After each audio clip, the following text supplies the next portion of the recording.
Scrambler గురించి review చేస్తున్నాం and they want to SIT on this bike అంట. Come, నేను నీ పేరేంటి? లక్కీ. నీ పేరు? Dumbu.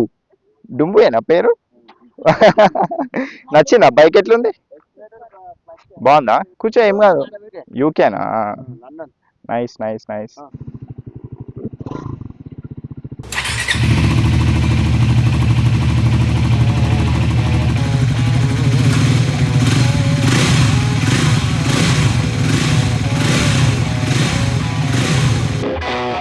Yeah, yeah, can't move next because they know I got the sauce. Got the presents on me, I can't ever take it off. WhatsApp guys, welcome to the new video. అందరు ఎట్లున్నారు? అందరు బాగున్నారని అనుకుంటున్నా. ఇవాళ చూసాను కదా, చాలా రోజుల తర్వాత మళ్ళీ మన స్క్రామ్లర్తోనైతే ఒక వీడియో అనేది చేస్తున్నాము. సో ఈసారి వీడియో స్క్రామ్లర్ ఎవరైతే కొందాం అనుకుంటున్నారో వాళ్ళకి చాలా హెల్ప్ఫుల్ అవుతుంది, ఒక ఓనర్షిప్ రివ్యూ లాగా. బట్ జనరల్ ఓనర్షిప్ రివ్యూ అయితే కాదు, బికాస్ చాలా మందికి బండి తీసుకోగానే ఫుల్ నాలెడ్జ్ అనేది రాదు కదా. ఆ బైక్ తోని కొన్ని కిలోమీటర్స్ క్లాక్ చేస్తేనే మనకి ఆ బైక్ గురించి మొత్తం తెలుస్తుంది. సో నేనైతే మన స్క్రామ్లర్తోని 12,706 కిలోమీటర్స్ అయితే క్లాక్ చేసిన అనమాట. సో ఒక 12,000 కిలోమీటర్స్ తిప్పిన తర్వాత నా ఓనర్షిప్ ఎక్స్పీరియన్స్ ఎట్లుంది, అసలు ఏమేమి ఫీల్ అయినా, ఏమేమి నెగిటివ్స్ ఉన్నాయో, ఏమేమి పాజిటివ్స్ ఉన్నాయో మనం ఈ వీడియోలో తెలుసుకుందాం స్క్రామ్లర్ గురించి. సో ఎక్కువ లాగ్ చేయకుండా వీడియోని అయితే స్టార్ట్ చేసేద్దాము. సో నేనైతే నా స్క్రామ్లర్ని 22 ఆగస్ట్ 2024లో తీసుకున్నాను అనమాట. సో ఇంకొక 20 డేస్లో 2 ఇయర్స్ అయితే కంప్లీట్ అవబోతుంది. 2 ఇయర్స్లో నేనైతే 12,000 కిలోమీటర్స్ అనేది కంప్లీట్ చేయడం జరిగింది. ఈ కిలోమీటర్స్ అనేది మనం సిటీలో కవర్ చేసినాం అండ్ కొన్ని లాంగ్ రైడ్స్ కూడా కంప్లీట్ చేసినాం అనమాట. సో నేను నడిపింది మాత్రం ఒక 80% సిటీలోనే ఉంటుంది అండ్ మిగతా 20% లాంగ్ రైడ్స్ ఉంటాయి అనమాట. అండ్ అదే చాలా మందికి డౌట్ అనేది ఉంటుంది కదా, మనం స్క్రామ్లర్ని సిటీ పర్పస్ కి యూజ్ చేసుకోవచ్చా అనేది. సో నాకైతే ఎక్కడ అన్కంఫర్టబుల్ ఫీల్ అయితే లేదు సిటీలో. సో తీసుకోగానే కొత్తలో డెఫినెట్లీ మనకు ఆ కొత్త ఫీలింగ్ ఉంటుంది కాబట్టి కొంచెం అలవాటు అవ్వడానికి అయితే టైం పడుతుంది. సో అన్నిటికంటే మెయిన్ పాయింట్, ఎవరైనా ఫస్ట్ చూసేది ఇంజన్నే కదా. సో 12,000 కిలోమీటర్స్ మనం నడిపిన తర్వాత అండ్ తీసుకున్నప్పుడు కొత్త బండికి 12,000 కిలోమీటర్స్ కంప్లీట్ అయిన తర్వాత ఇంజన్ డిఫరెన్సెస్ ఏమైనా ఉన్నాయా, పవర్ లాస్ ఏమైనా ఉందా అంటే, మనం కనుక టైం టు టైం సర్వీసెస్ అన్ని కంప్లీట్ చేసుకుంటూ వెళ్తే ఇంజన్ ఇష్యూ అనేది ఇప్పటివరకు నేనైతే ఫేస్ చేయలేదు. పవర్ లాస్ ఫీల్ కాలేదు, అట్లానే ఇంజన్ స్మూత్నెస్ కూడా తగ్గిందని ఎక్కడ ఫీల్ కాలేదు. నాకు స్టార్టింగ్ ఏదైతే ఫీలింగ్ తోనే నేను బైక్ నడిపానో ఇప్పుడు కూడా అదే ఫీల్ తోని బైక్ అనేది నడుపుతున్నాను అనమాట. అండ్ గేర్ షిఫ్టింగ్ క్వాలిటీ గురించి కూడా మనం మాట్లాడుకోవాలనుకుంటే, గేర్ షిఫ్టింగ్ కూడా నేనైతే ఏం ప్రాబ్లం అనేది ఫేస్ చేయలేదు. స్మూత్ గానే చేంజ్ అవుతుంది, కానీ అప్పుడప్పుడు సర్వీస్ డిలే అవుతున్నప్పుడు ఏమైపోతుంది అంటే గేర్ షిఫ్టింగ్ అనేది కొంచెం గట్టిగా అనిపిస్తుంది. సో అది మళ్ళీ ఒక్కసారి మనం సర్వీస్ తీసుకెళ్ళి వాళ్ళు ఇంజన్ ఆయిల్ కానీ చేంజ్ చేసిన తర్వాత మళ్ళీ నాకైతే స్మూత్ గానే అనిపిస్తుంది అనమాట. జనరల్ గా మనకి స్క్రామ్లర్ అనేది స్పీడ్ లో ఒక 140 క్రాస్ అయిన తర్వాత జనరల్ గా వైబ్రేషన్స్ అనేది ఫీల్ అవుతాం అనమాట. సో మెయిన్ వైబ్రేషన్ మనం ఫీల్ అయ్యేది వచ్చేసరికి ఈ పెక్స్ ఉన్నాయి కదా, ఫుట్ పెక్స్, ఇక్కడ అనేది ఫీల్ అవుతాము. అండ్ చేయి దగ్గర కూడా కొంచెం వైబ్రేషన్ అనేది ఫీల్ అవుతాం. సో జనరల్గా మీరు కనుక స్క్రామ్లర్ పర్చేస్ చేస్తుంటే ఇదైతే మైండ్లో ఫిక్స్ అవ్వండి, ఏ బైక్ అయినా వైబ్రేషన్స్ అనేవి ఉంటాయి.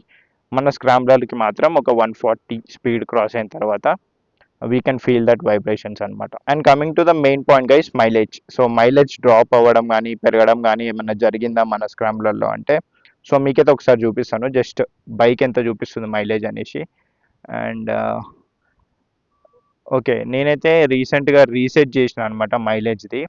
సో ఆ ఒక ఇష్యూ అయితే అయింది మన బైక్కి, దానివల్ల బ్యాటరీ అనేది చేంజ్ చేయడం జరిగింది. సో అందుకే అదైతే రీసెట్ అయింది, మళ్ళీ సెట్ అవుతుంది. అది కొన్ని కిలోమీటర్స్ మనమైతే తిప్పిన తర్వాత అది సెట్ అవుతుంది అనమాట. జనరల్గా సిటీలో 27 ఇస్తుంది అండ్ అదే కాకుండా హైవేస్ మీద ఈజీగా 30 అనేది వచ్చేస్తుంది అనమాట. ఒక డీసెంట్ మైలేజ్ అని చెప్పొచ్చు ఒక 400cc బైక్ కి. మరీ తక్కువ కాదు, మరీ ఎక్కువ కూడా కాదు. సో మెయిన్ గా నా రైడింగ్ స్టైల్ అనేది స్మూత్ గానే ఉంటుంది.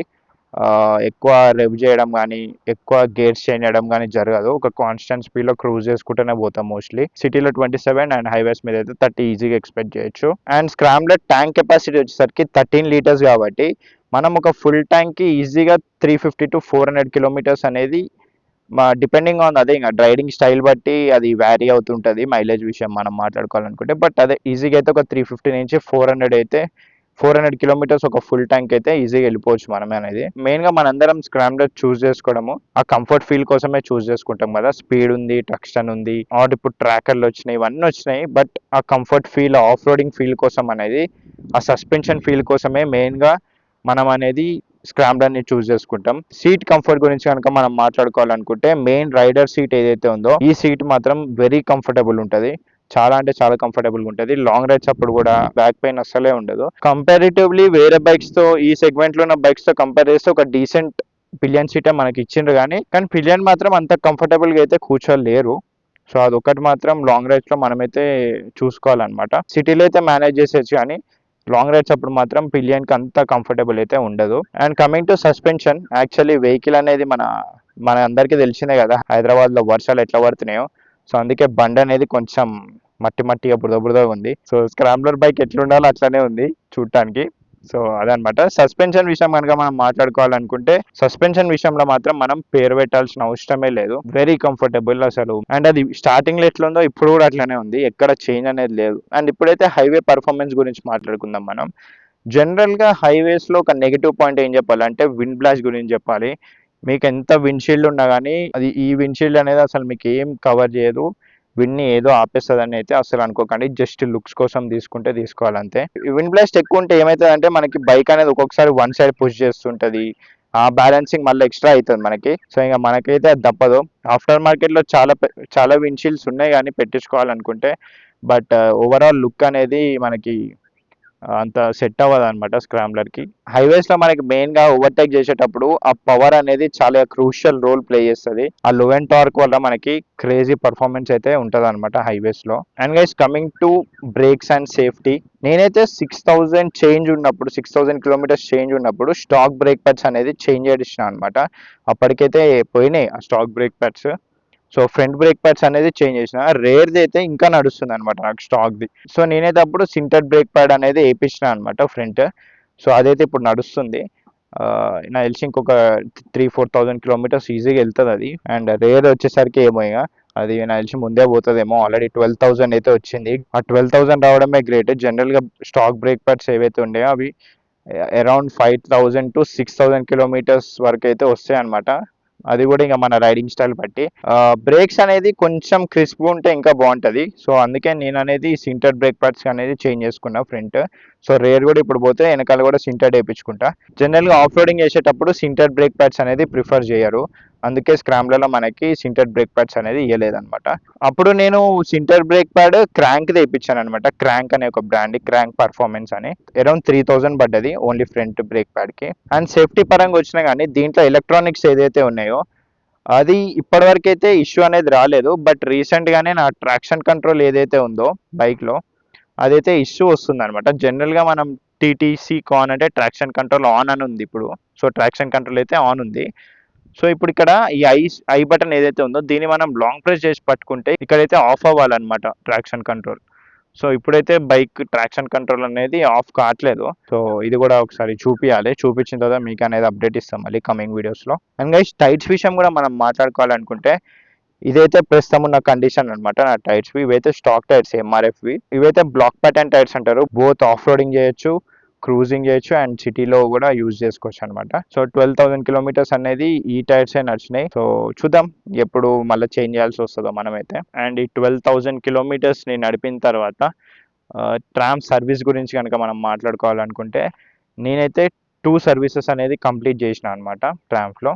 నా థర్డ్ సర్వీస్ అనేది ఇవ్వాలి. సర్వీస్ పరంగా మాత్రం ఎక్కడ ప్రాబ్లం అనేది లేదు అసలు. సో కస్టమర్స్ ఎక్స్పీరియన్స్ దగ్గర నుంచి బైక్ సర్వీస్ చేసేంత వరకు చాలా బ్యూటిఫుల్గానే చేసిండ్రు వాళ్ళైతే. సర్వీస్ కాస్ట్ ప్రకారంగా వస్తే మాత్రం కొంచెం ఎక్స్పెన్సివ్ అనిపిస్తుంది అంతే. సో ఇప్పుడైతే మనం బైక్లో మేజర్ ఇష్యూస్ అనేది ఏమొచ్చినాయో చూద్దాం. అసలు ఫస్ట్ థింగ్ వచ్చేసరికి రీసెంట్గానే అయింది. సో రీసెంట్గా ఒక సపరేట్ వీడియో కూడా చేసిన దాని మీద, చూడాలనుకున్న వాళ్ళు. స్టార్టర్ కాయిల్ అనేది ఏదైతే ఉంటుందో అది మనకి పోయిందనమాట బైక్లో. సో స్టార్టర్ కాయిల్ చేంజ్ చేస్తే మళ్ళీ మనం బ్యాటరీ కూడా చేంజ్ చేయాలంట, బైక్ బ్యాటరీ. సో ఈ రెండు చేంజ్ చేసేసరికి ఆల్మోస్ట్ నాకు 6,000 to 7,000 ఖర్చు అయింది అనమాట దానికి. సెకండ్ సర్వీస్ జనరల్గా ఫ్రీ సర్వీస్ అంటారు. బట్ మన దగ్గర అయితే ఆల్మోస్ట్ 5,500 అనేది ఛార్జ్ చేయడం జరిగింది సెకండ్ ఫ్రీ సర్వీస్కి కూడా. సో ఇవైతే ఖర్చు చేసినాం మనం ఈ బైక్ అయితే. అండ్ ఒకసారి అయితే బండి కింద పడ్డది. ఇగో ఇక్కడ చిన్న చిన్న క్రాషెస్ కూడా చూడొచ్చు మీరు. అండ్ ఈ లోవర్ ఇంజన్ బార్స్ వల్ల అయితే బైక్ అనేది సేఫ్ ఉండే అనమాట. ట్యాంక్ వరకు ఇంపాక్ట్ కాలేదు. సో మన బైక్ అయితే కొన్ని యాక్సెసరీస్ అనేది ఫిట్ చేసి ఉన్నాయి అనమాట. సో దాని గురించి కూడా మీకు ఏదైనా డౌట్ ఉంటే ఒక సపరేట్ వీడియో మన ఛానల్లోనే ఉంది. ఓన్లీ యాక్సెసరీస్కి సంబంధించింది, ఏమేమి యాక్సెసరీస్ ఉన్నాయి అనేది. సో డెఫినెట్గా మీరు ఆ వీడియోని కూడా చెక్ చేయాలనుకుంటే చెక్ చేయండి. ఇంకేదైనా అప్కమింగ్ వీడియోస్ మీకు కావాలన్నా కానీ మనమైతే చేద్దాం అనమాట. కమెంట్ సెక్షన్లో చెప్పండి. ఈ వీడియోకి తింటే I hope you guys like that and see you guys. Bye.